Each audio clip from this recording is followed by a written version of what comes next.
and I'll tell you when to. All right. So we are live. Hello, everyone. This is the Kiltz Health live stream with Dr. Nelson. I am your host, Dr. Nelson. Thank you for being here. Please let me know where you're watching from. I'm in Central Florida, and Dr. Ibrahim is North Carolina, did you say, or South Carolina? At both Asheville, North Carolina, and I have an office in Greenville, South Carolina. All right. We're going to be talking to him about many subjects. Please put in the chat where you're watching from. Please put in the chat any questions you may have, comments, like, share, and all that good stuff, okay? Let me see what I have here. So, today we're joined by a true pioneer in regenerative medicine and urology, Dr. George Ibrahim. After a distinguished career in surgery and a personal journey overcoming multiple sclerosis, Dr. Ibrahim founded Biltmore Restorative Medicine. He is the author of Sailing Through Menopause Without Losing a Rudder and the upcoming Restore Your Prime. Today we're diving deep into the science of sexual wellness, hormone optimization, and the latest in regenerative procedures for both men and women. Dr. George, welcome. Thank you for being here. Well, thank you so very much for having me. So, like I was telling you before we started, most of our audience here is either keto, carnivore, mostly carnivores, and carnivore curious, or people who are curious about how nutrition, diet, and that affects our health. Many people that are here also are Kiltz Health certified health coaches. And I just want to remind people that, let me see, bring this up. In the month of April, we have a few events. If you go to KiltzMeetup.com, you'll find all these events. April 6th and April 22nd, we're screening the cholesterol code in St. Petersburg and in Orlando. And also April 11 and 12, Dr. Kiltz and I, at least one of those 2 days, Dr. Kiltz will be there. The other one, he may not. April 12th, with Lois, Lotito, and me, we're going to be watching a Mets game and then eating some meat at our Korean barbecue place. Any upcoming events, you can find them at KiltzMeetup.com. And right after these 4 things, it's Meat Stock. And that's May either 1st through 3rd or 2nd and 3rd. I've seen both dates. Anyways, so let's talk some with Dr. Ibrahim. Why don't you go ahead and introduce yourself? Tell us who you are, what you do. Tell us a little bit about your recovery from multiple sclerosis, because you've had this for quite a while, and we were just talking about that, and you're doing very well. People are always interested in stories of healing. Well, I was diagnosed when I guess I was 28, and I'm 64 now, and it was pretty low key, EMS. But I am a surgeon, and one of the problems that I developed, and this was pretty early on, was repetitive motion was a problem. If I had to tie the same knot over and over and over again, eventually I'd start to fail. And over the years, I mean, I practiced for 15 years, but it got to the point where I was worried that a patient would be endangered if I could not get out of a sticky situation, like getting into the vena cava and having a big bleed and having to sew it up. And so I retired from surgery. And I got an MBA, started a wine business distributing company. I was a little bored with all that, but it was fun. I mean, I was having a good time. And a buddy of mine was playing golf with a OBGYN who had retired. And in the last few years of that OBGYN's career, he had started to do bioidentical hormones, and he began doing them literally as soon as they were available. So while everybody else, all the other OBGYNs are pushing these synthetics and things like Premarin, get this, Premarin, pregnant mare urine. They named it from where it came from, horse pee. Anyway, this OBGYN was somebody who had been doing bioidentical hormones. And as my buddy's in his backswing during playing golf, the OBGYN says, damn it, Hayes is my buddy. He said, every time I turn on the damn radio or open up the paper, there's another dang hormone doctor out there. They don't know what they're doing. They're going down to Orlando for like a weekend and starting to practice on Monday. They're unethical. They overcharge. He goes, I want to make a business teaching other physicians how to do this correctly, but I need somebody to help me. I need a partner. And my buddy Hayes stops his backswing and says, I got one for you. He's a retired Duke urologist. He's up in Nashville. He's smart. He knows what he's, excuse me. I know he's bored. Let's give him a call. And next thing you know, Dr. Brown and I got together, and I'm learning bioidentical hormones from him. And then, excuse me, we ended up not practicing together, but we still have a very, very good relationship. And he's actually a patient of mine. But I started what was then called Ancestral Health Span MD. We've changed the name now to Biltmore Restorative Medicine and Aesthetics. And now we're doing more than just hormones. We're doing, I'm so sorry about it. It's allergy season here. It's killing me. So we do hormones. We do aesthetics, like things like Botox and dermal filler, but we also do a lot with platelet-rich plasma. And one of those things that we do with platelet-rich plasma is injected into the genitals. So putting it into the penis or the clitoris or the G-spot as part of how we deal with sexual improvements, as well as putting neuromodulators such as Botox or Dysport or Xeomin in the genitals as well. And so and then on the male side, I also do a procedure where I put dermal filler into the penis to increase penile girth. So that's the whole shebang now. Hormones, people are starting to feel better.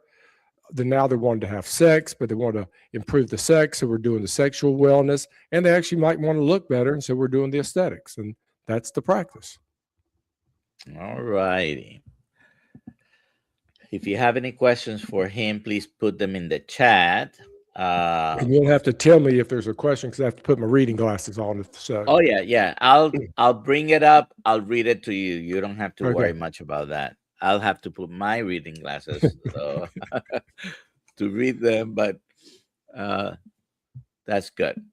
So how does the philosophy of restorative medicine differ from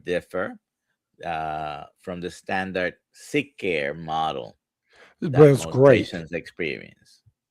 First of all, people ask me when I first started doing this, they're like, George, what's it like? This change, this new type of medicine that you're doing. I said, it's really fun. I go, I used to save lives because I was a urologic oncologist and I was treating cancer.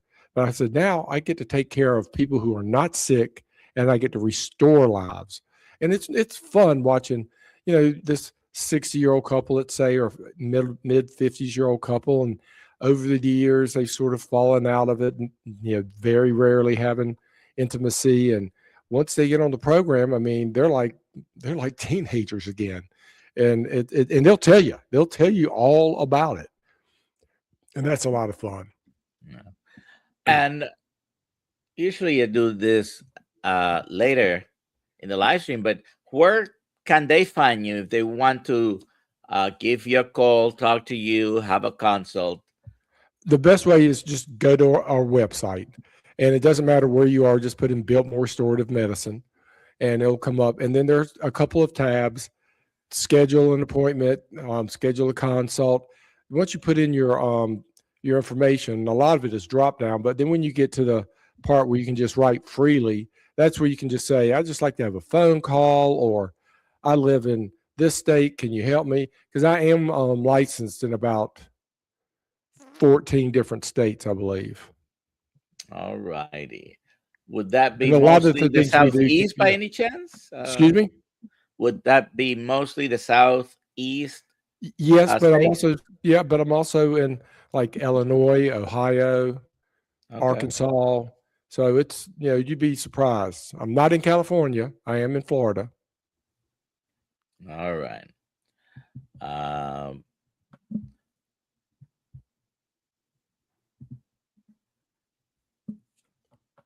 So the Kiltz Mighty Tribe, this is our community. Kiltz Mighty Tribe, we're, like I said, we're mostly carnivores, so we do Excellent. low carb, high fat, Sounds like my kind of eating. basically heavy on animals and very little plants. Yeah. How does that impact hormone production? I don't see any harm in it whatsoever. If anything, I'm going to say it improves it because of the B vitamins that are plentiful in that kind of a diet. I mean, I've been on that kind of a diet for 15 years. I can eat whatever I want. I mean, whatever I want. The only thing I won't eat, though, is meat. Meat, cheese. I do put cheese on it, but no, very few vegetables whatsoever. And, I've not seen any harm whatsoever when it comes to hormones. If anything, I've seen an improvement. Okay. We seem to have a problem in this country with testosterone levels in young men being lower than in the previous generations. Now, Yep. Why is that? A lot of thought has gone into this. Inflammation is a big problem, whether it's from the sugars, that's a biggie, the processed food, all this causes inflammation. Sugar glycation is a process where the sugar molecules basically gum up DNA duplication when DNA is trying to repair itself or a cell is dividing, and that hurts things. All of this leads to low testosterone levels. I mean, I've had 26-year-old men in with levels that are well below the second standard deviation on the low end of the curve. I mean, I see it all the time. And while when I first started, most of my patients were in their 50s and 60s, I think I've got as many 30-year-olds as I have 70-year-olds now. I mean, that is something that's a big problem. And, if somebody's seeing a primary care doctor, they're not getting the right labs, and they're not interpreting the labs correctly. And this is important. There's way more things than just total testosterone. I refer to total testosterone as like net worth. You can have a high net worth like a farmer. I mean, be great, have all this land, have all this value, but be broke. You don't have any cash. Cash is going to be free testosterone. Or you might have a high testosterone, but then you also might have a high estrogen. And these are all important. So we look at a lot more than just total testosterone. Your sex hormone binding globulin could be up very high. And there's really nothing you can do to bring that down. So you have to overwhelm it. So we're checking all of these things that primary care doesn't look at. And then if they do look at some of these labs, and I didn't know this until after I started being a hormone doctor, there's a reference interval. So when LabCorp, we use LabCorp, when they report the labs back, there's going to be a range over on the right side. That range does not say, I'm sorry, this thing keeps hitting my chin. That range does not say normal. So being within that range doesn't make you normal or optimal. You're just within 2 standard deviations around an average they took from 1,000 men aged 19 to 39. That's not, 19 to 39. So the bookends, those two numbers, the low number is at 2.5 percentile. The high number is at 97.5 percentile.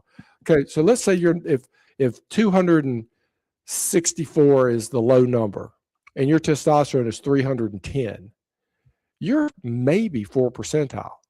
There's not a man in the world that's going to get in his Maserati and start driving with only 4% of the oil in the crankcase.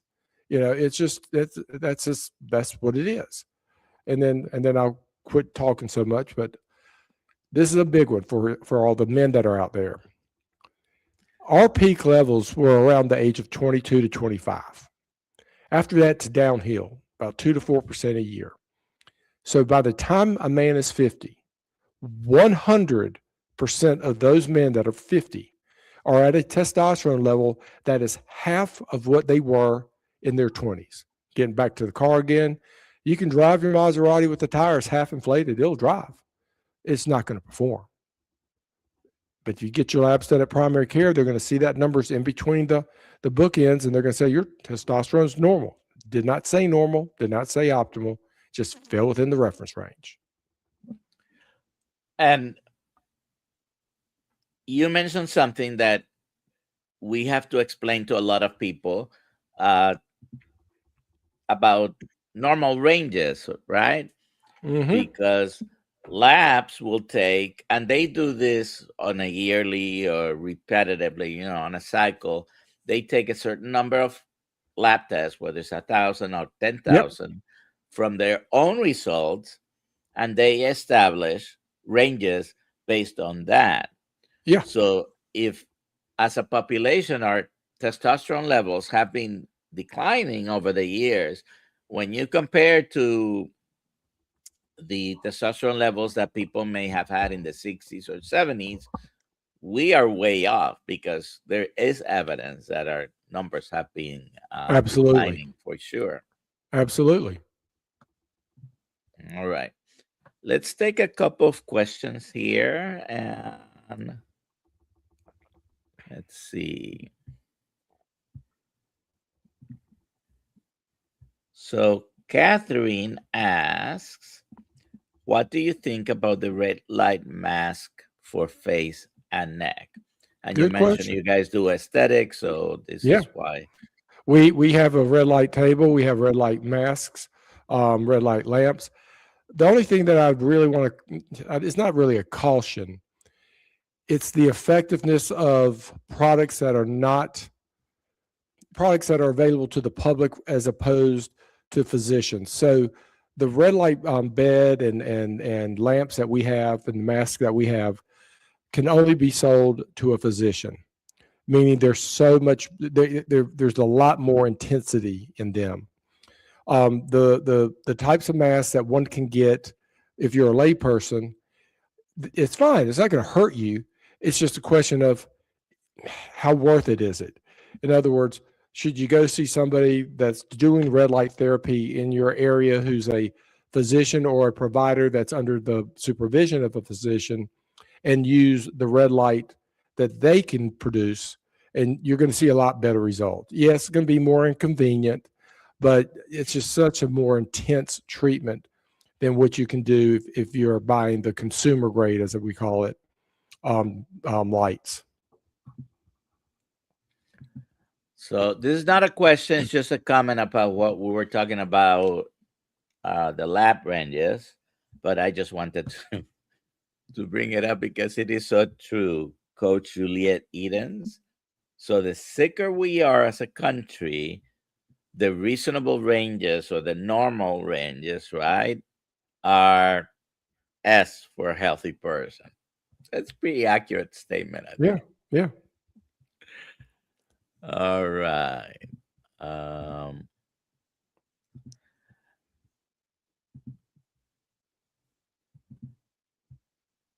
John Together Strong is asking, how much does plastics also harm testosterone? Microplastics, basically endocrine disruptors and all that. Once again, everything comes down to inflammation. And microplastics cause inflammation. Have there been studies that specifically look at plastics and inflammation? Not yet. They know just overall the accumulation of these microplastics is leading to an enormous increase in inflammation. And an increase in inflammation is going to lead to things like cancers, other heart diseases, So staying away from plastics is, I mean, so huge. And you got to remember, plastics are everywhere. Disposable coffee cups are lined with a thin layer of plastic. I mean, it's certain coffee pods that you put in your, if you're making the one serving coffees, full of microplastics. What you reheat your food in, things like that. I mean, it's just the plastic bags that we use all the time, the cellophane that they put over foods in the grocery stores. All these things accumulate, and I had no idea how important this was until recently. I just have a family member who has gotten a major illness, and one of the first things that she was told to do was eliminate as many plastics as possible from touching any of her foods because of the microplastics. So, do you drink coffee? Yeah. Okay. I drink coffee. Doesn't have to be every day, but one of the things that I did, we have one of those coffee makers that is a single serving, like you said, Mm-hmm. and we used to buy the, prepared cups for that. Don't like to mention brands. We're not Yeah. endorsing or talking against brands here, but one of the things I did, I stopped buying the Yeah. pre-made the cups. Yeah. It doesn't matter which brand it is, but what I did was I bought multiple stainless steel Yep. little containers. Pack it And yourself. I do buy just the regular ground coffee, and we have to go through the trouble of filling it up every time and then washing it, right? So I did have a little resistance at home, but I kind of didn't give the choice to anyone because I just stopped buying the plastic ones. And it's better coffee. I mean, Yeah, I did the same thing. and they're not expensive. Those stainless steel cups. Anyways, Yeah. Anything that we can do to reduce now, sometimes we cannot really decrease 100% of the exposure, Right. but those are little things that you can do. Unfortunately, everything is wrapped in plastic in the supermarket, even the meat. But I've noticed more and more of some of the higher end products are getting away, and they're putting that on the label. Like this has not been stored. The ingredients in this product have not been stored in plastic. I mean, there's more and more producers are cognizant that the public is paying attention to plastics. What are the biggest myths you encounter regarding estrogen and its role in both men and women's health? Okay, thank God about a month ago, the powers that be finally came out and removed these black box warnings of hormones. So for the public, for the listeners or the viewers out there was a study done, I think in the 80s. I can't remember exactly. It was called the Women's Health Initiative, and they took about 30,000 nurses, females, and they gave them either estrogen, progesterone, or nothing, except it wasn't human estrogen or human progesterone. They were being given synthetics, or going back to like Premarin, that was the horse piss, pregnant mare urine. These were synthetic products because we did not have at that time bioidentical hormones. Because NIH recognized that menopause for a woman wasn't just hell on her, just emotionally and physically what she went through, but it was killing ladies. And that's when they started having heart attacks. Women don't have heart attacks before menopause. After menopause, a woman's risk of a heart attack is identical to a man her age. Well, who pays for these people? Well, they're in their 60s all the time back then. And that's going to mean Medicare. So that's how the study got started.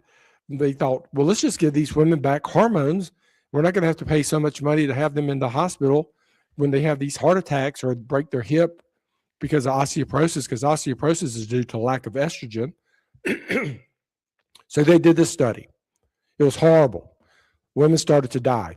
They got heart attacks, they had strokes, they got cancers, and they had to stop the study. They stopped the study and they put this big black box warning up and said, hormones are terrible. Well, what they didn't bother to say to people was non-human hormones placed in humans seem to not work really well. And they finally, now that we've had bioidentical hormones out for, over a decade, closer to 2 decades now, the benefits are enormous. The risks of heart attacks go down, the risk of osteoporosis goes down. So this is mainly, I'm talking about women, but it's been huge to have the powers that be come out and finally say, you know what, we were wrong about these hormones. They're actually saying it's one of the safest and most beneficial things you can do. That's for both men and women. So if you go to what's called Google Scholar, which is a search engine for scientists, and you type in the 2 terms testosterone and morbidity. Morbidity means major disease. And you just type those 2 terms in and hit return, you're going to see thousands of articles pop up. And if you just get a gestalt of what those articles say, it's essentially high levels of testosterone predict lower incidences of fill in the blank, anything. Or low levels of testosterone predict a higher incidence of, then fill in the blank, heart disease, Alzheimer's, cancers of any kind. So, we are finding out that these hormones are very, very essential for good health. I mean, that's all there is to it. And I like to tell people this. I say, I don't think that your hormone levels are going down because you're getting old. I think you're getting old because your hormone levels are going down. Quality of life certainly is very important. Absolutely. And I'm old enough. I'm a little bit older than you. I'm 66. I have been a physician since 1984. So going on 42 years. My primary specialty is family medicine. So as a family physician, I was taught to do hormone replacement therapy, and everybody was doing it until the results of that study that you mentioned, the Women's Health Initiative, which was published in 2002. The study was, I think, longitudinally like up 22, 23 years. So it was started in the 80s, but the results were published in 2002. And not only was based on the wrong hormones, the famous example is the Premarin, pregnant mare urine hormones, but it also was, the results were misinterpreted. Yeah. So even on reviewing those studies with the wrong hormones, actually the findings do not support the initial conclusions. But we, and you were practicing, I am assuming already as well, when that landmark study came out, everybody stopped all of a sudden doing hormone replacement because we were afraid of giving more heart attacks to women and everything. I've already listened to so many people reviewing those findings, and the results were not what they thought it was. And it seems to be a lot more safer now doing bioidentical hormone replacement. They are so safe. I mean, and they're going to, so let's talk about prostate cancer. When I first started urology, I would no more give a man testosterone. I'd say, hell no, I'm not going to give you any testosterone. That's like throwing gasoline on what could be a smoldering prostate cancer fire you might have down there. We were wrong. And it has always been the fear until really recently. And now we know that men with low levels of testosterone are more likely to get prostate cancer, which is 180 degrees a change from where I was when I was practicing urology. In fact, my brother, I diagnosed him with prostate cancer, but he's also one of my hormone patients. When he went to see his cancer doctors about his prostate cancer, up in New York, they told him to stay on his testosterone. So now people are finally getting it. But, most physicians would tell him, oh, you got to get off that testosterone. It's feeding your prostate cancer. No, it's not. We were just told that growing up, just like you're told, guess what happens when you go swimming? If you had a big lunch and you go swimming 10 minutes later, you're going to get cramps and drown. Well, no, you're not. But everybody heard that wives' tale, and so therefore we believed it. Now more and more people are finding out testosterone does not cause prostate cancer. And estrogen, bioidentical estrogen, does not cause breast cancer. It does not increase a woman's risk. In other words, if the dice are such that she's going to get breast cancer, taking estrogen is not going to increase that likelihood of her getting breast cancer. It's the same. All right. I just want to remind everybody that we are physicians. I'm a medical doctor as well as Dr. Ibrahim, but this is for educational purposes only. This does not constitute any Medical medical advice. advice, diagnosis, treatment. We're not your doctors. You're not our patients. Always consult with your personal healthcare provider before making any decisions on what to do in anything in your life Mm-hmm. if you want. Okay, gotta clear things up. So we have a few questions accumulating here. Let me see. Let's take a couple. So Jennifer says 68-year-old female with osteopenia, insomnia, thinning hair, asked doctor for hormone test. 2024 testosterone was 7. He says no reason to check hormones in a postmenopausal woman. Your thoughts? Okay. If this physician or provider is prepared to do bioidentical hormone replacement. Now, here's how this is what I would tell that 68-year-old. If let's just say she was interested in hormone replacement. If she was in my office, I'd say, I've got to draw your labs. But if you're ready to get started, I really don't have to wait for your results. You're 68. You told me your history form says your last period was 19 years ago. You're in menopause. I can already tell you what your estrogen level is. That's undetectable, or it's very low. I know what your progesterone is. It's undetectable, or it's very low. You just told me your testosterone level. Well, that's very low.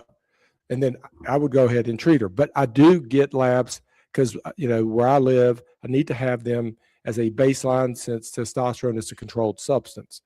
Now, if the doctor's telling her this because he's just poo-pooing it, saying, you're 68 and that's just the way it is. I mean, I can get your labs, but they're not going to look good. There's nothing you can do about it. That's a whole different story. That's a disservice to the patient. So, are labs necessary? Not necessarily true, but do we get them? Yes, but they do not change my management. I'm going to base my management based on the doses I pick and then how she responds, and then adjust accordingly, adjusting to her as she feels, not to a lab report. As I taught all the providers that I have trained in the past, we're here to take care of the person, not the piece of paper. So you mentioned a couple of things that are very important. And of course, how does she feel? Symptoms, basically. Absolutely. If I'm assuming if someone is coming to you and you have you do our review of systems to determine all the signs and symptoms that she may have. And if she's having multiple symptoms, you're going to take that into account Yeah. in your management, not necessarily everything based on just blood tests. Right. Okay.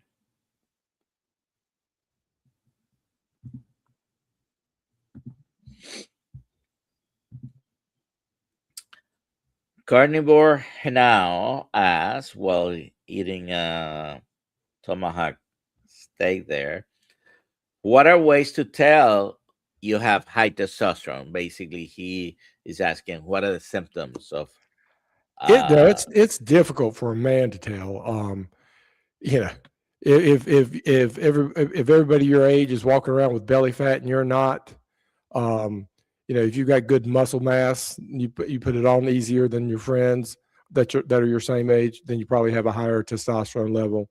Um, women, they're going to complain about, really, it's not really testosterone what they're going to complain about. They're going to complain about the conversion to what's called dihydrotestosterone, and that's what leads to hair in unwanted places like their chin or their buttocks, and then losing hair on the top of their head. Those are some of the things that happen with high testosterone when it converts to dihydrotestosterone. For men, are you a road rager when you're driving? Are you getting in bar fights, more often than your buddies? That these are things that might lead you to know that your testosterone levels may be elevated. I don't think there's any such thing as too high of a testosterone. I mean, there's no such thing as testosterone toxicity by any means. You might get some acne or backne, as we call it, but I mean, that's about it. it's very difficult for someone, not impossible on, because some people may have a hormone secreting tumor, Yeah. but usually it's not the case. The more frequent scenario is actually on the other side. I've never seen somebody come in either complaining of high testosterone symptoms or wondering if they had high testosterone and then get their labs and it was high. I mean, it's just, I've never seen that. Terry P is asking, do you extend your services to Canada for bioidentical HRT? I wish I could. The way it works, and I don't know Canadian laws, but the way it works is, at least in the United States, medical care is considered to be located where the patient is located. So I can be in North Carolina, and if I've got a patient in Florida, well, I'm licensed in Florida, so that's easy. But if I have a patient, let's just say in Utah, I don't have a Utah license. So I could not have a medical conversation with that patient that's in Utah, because where that patient sits determines where the medical care is taking place, and I'm not licensed in that state. I do not know Canadian laws. So if the Canadian law is different than that, or they don't care where the doctor's licensed, that's something for me to look into. I've never had that question asked, but if anybody knows how Canada works, if medical care is considered where the doctor is sitting, that's one thing. Then that means I could do it, right? Yeah. I think the pandemic brought many of those things to light in some states. I am not an attorney. I haven't been in situation. I'm in Florida. What a lot of my patients do that are not in one of the states that I am located as far as licensing is they'll visit my office, be seen. I'll get them started, and then most states allow somebody maybe up to 2 years to find a physician or a provider to take over the care. And so because they were seen in one of my states that I'm licensed, I can see them, then I can treat them remotely for a couple of years while they are looking to find somebody to replace me that is licensed in their area. So, there is, and it's different state to state, but, and then COVID really that is relaxed it. definitely the case in different states to state. In Florida now, I've heard this from other providers who do telemedicine. In Florida, the visit is considered a visit depending on the provider's location. Yeah. So that to me makes more sense, because the person practicing the medicine is the provider. Yeah. But I'm not an attorney. Anyways, of course, from Canada, there are many people who come down to the United States to get some care that is not provided there. And I'm going to do a shameless marketing thing, and just remember, So this is available on Amazon, and this book is obviously geared for women about menopause. It's a short read, and then it's finally out in print. And this one is the male version, Restore Your Prime, and it's also on Amazon currently. All right. Rocking Coach Amy, for those of us that are extremely high risk for breast cancer, while we know that HRT does not cause cancer, wouldn't estrogen feed the cancer if a woman gets cancer on HRT? No doctor can provide, I guess, an answer. Is Okay, let's dive into this. We know it doesn't increase risk. Somebody's got an increased risk. That means that's a family history. This is not the patient themselves, and so trying to extrapolate to family history, that's tenuous.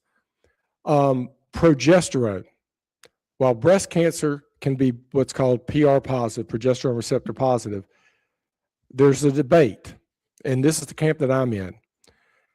I tell patients that the purpose of progesterone is to balance the effect of estrogen. So people like me, I'm the one who thinks that a woman, if she did have breast cancer and it was PR positive, I want to load her up on progesterone because I believe that's going to downregulate the effect of estrogen. So women, if you're in a bookstore, I call it Books and Noble now, and you go to the women's section of the bookstore, you'll see all these books that are, talking about what's called estrogen dominance. I keep hitting this thing. Estrogen dominance. Estrogen dominance is too much estrogen with not enough progesterone. So that gives another support to how progesterone downplays some of the effects of estrogen. But let me tell you the big thing. The biggest cause of death for women in this country is cardiac disease, not breast cancer. Cardiac disease, heart attacks.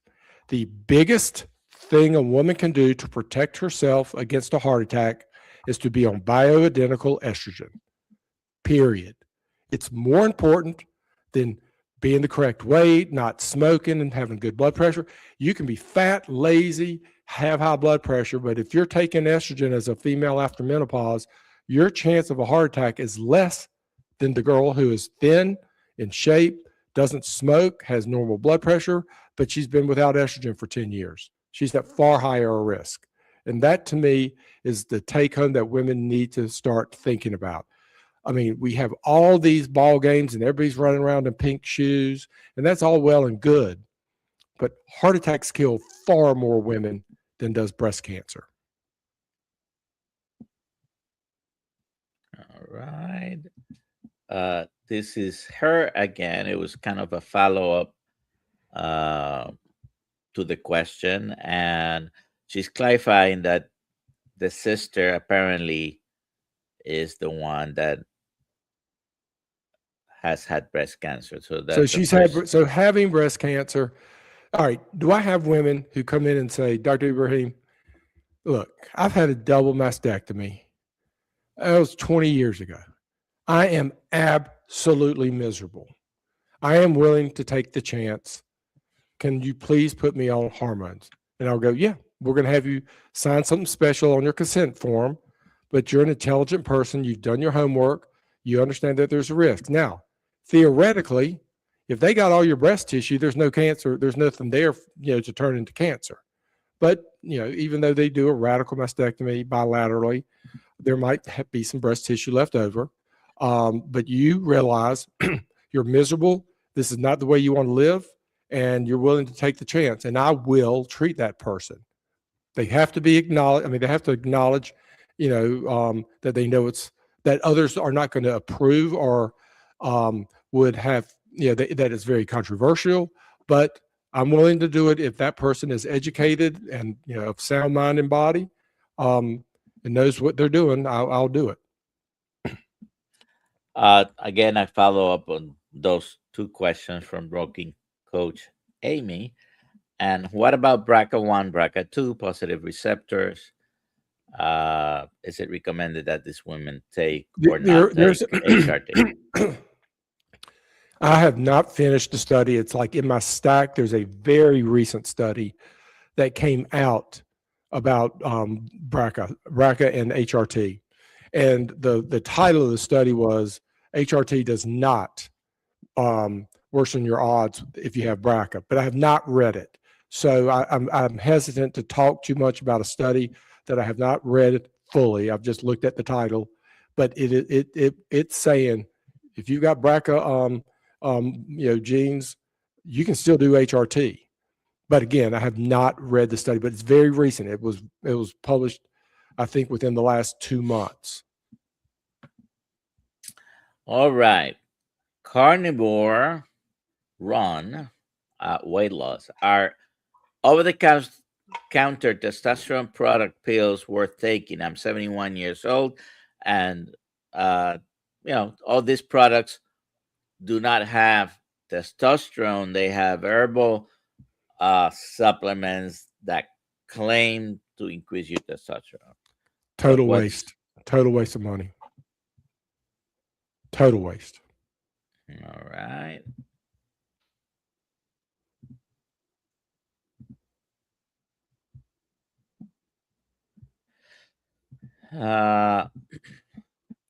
John Together Strong is asking, why is it so hard to get a doctor to order micronutrients and hormone level tests?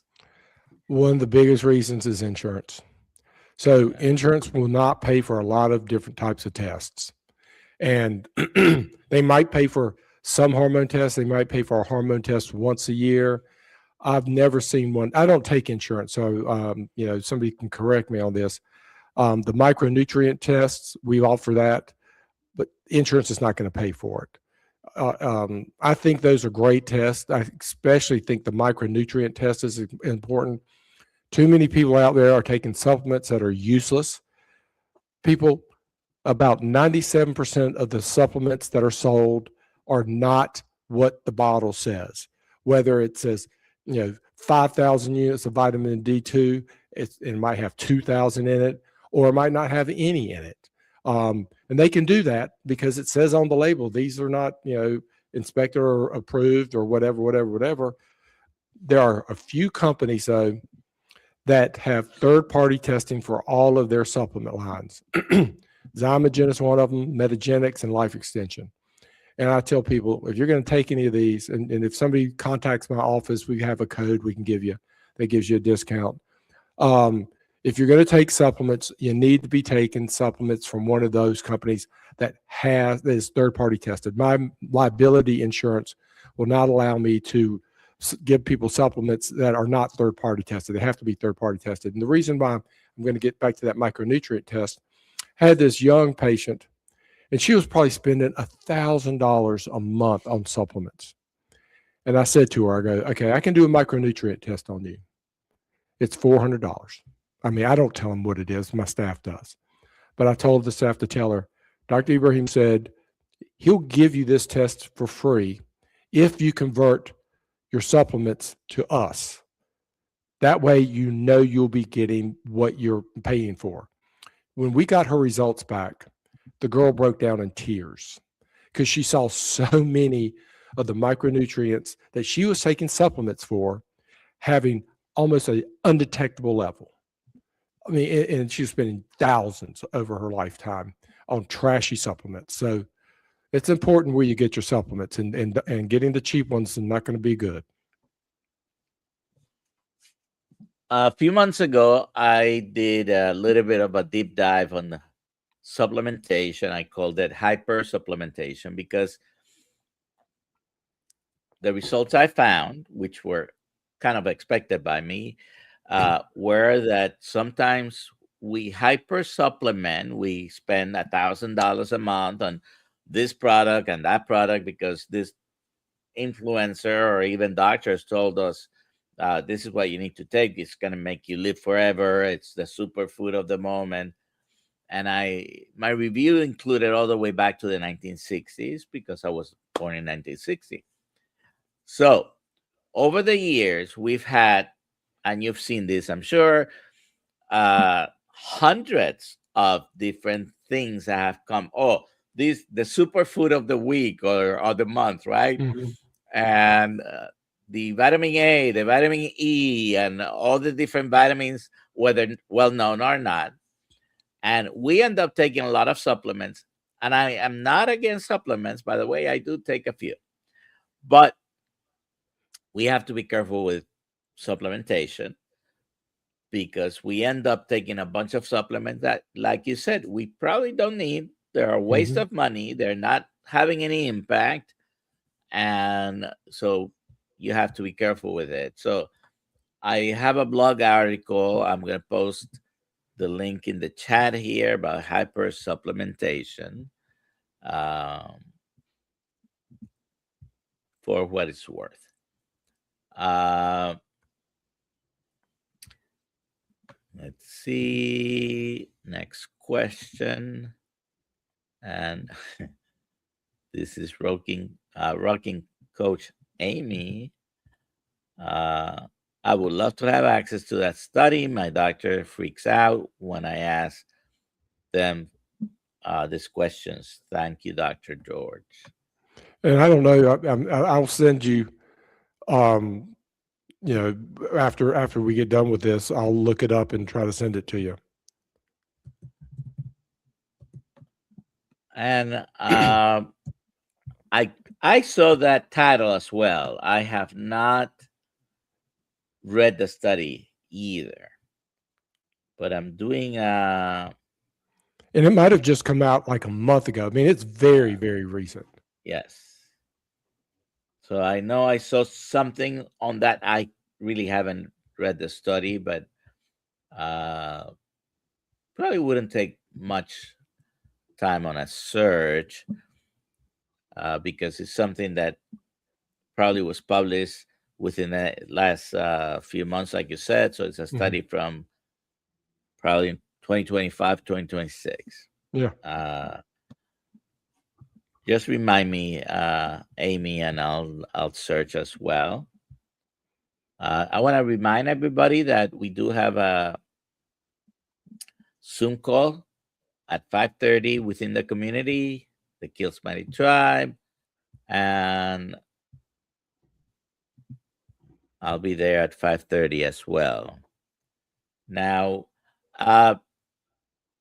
let's talk about some of the procedures that you do. You mentioned the PRP injections.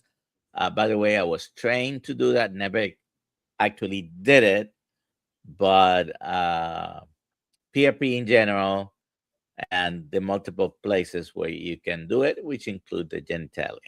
Yeah. You know, so platelet-rich plasma has been around for decades. Dentists have used it for decades. I mean, 20, 30 years, especially when they would do tooth implants. They would put it into the socket where the implant was going to go, and it demonstrably sped up the healing process and the joining process of the tooth and the jaw. But physicians weren't allowed to use it. So, and this is a true story that I'm about to tell you. Kobe Bryant hurts his knee. All right, Vegas knows exactly how long people are going to be out and things like that when that kind of injury occurs. But he goes over to Germany because PRP was available in Germany. And when he had his knee repaired, they took his blood, spun it correctly, and injected platelet-rich plasma into that wound area. And he healed so much faster. He was back on the court and playing at a level that Vegas would never have handicapped. But I mean, he was back way quicker, and he was back at 100% way quicker. And it made the headlines. I mean, it was in Sports Illustrated. Now, today, we can, for about, ever since I've started my practice, and I've been doing this for 14 years, we pretty much have been able to get platelet-rich plasma. All platelet-rich plasma is not the same, people. Just because they say PRP doesn't mean it's the same. There are kits out there. Vast majority of providers use these test tube kits that only get up to 1.4 native concentration. We use kits that get up to 8 to 10 times native concentration. So that's important because the higher the concentration, the better the treatment's going to be. So what happens when you put it into the genitalia? Well, here's a story that Dr. Runnels, who might have trained you, he's who trained me on the O shot and the P shot. One of his girlfriends back then he had done ER medicine and some other kind of medicine, and he had used PRP someplace, and he kept talking about wherever. No, I was an orthopedic surgeon. I'm sorry, and wherever he put it, it made things so much better. And so one day his girlfriend said to him, I keep hearing about you talking about this PRP stuff. She goes, I want you to put some of that stuff in my clitoris and G-spot. He's like, eyes got real big. And she goes, you just told me that there's absolutely no risk other than a bruise. Why not? So what this orthopedic doc did was he called up his urology buddy, because he wasn't that well versed in the anatomy there. And his urology buddy comes over and they spin down the PRP and they're going to go to injector. But then the urologist looks at the orthopedic surgeon and says, well, where's your blood? And the orthopedic surgeon's eyes got all big, and he goes, look, and she goes, yeah, buddy, if we're going to do it to me, you can have it done to you. So they took his blood, spun it down. Urologist knows how to do a penile block, so he blocks the penis so it doesn't hurt. And he injected both of them. And lo and behold, the man reports unbelievably, improvements in his erections, how quickly he can get it up and the number of times a night that he could get it up. And the woman reports, about a month or two later, how much stronger her orgasms were, how much more frequent they were, and she had started to have female ejaculation or squirting. So, I see this in my practice all the time. How long does it last? Everybody's different. I've got some patients that do it every 3 months. Most patients do it maybe once a year.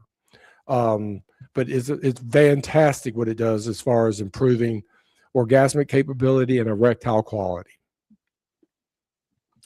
All right, we're coming to the end of our live stream here.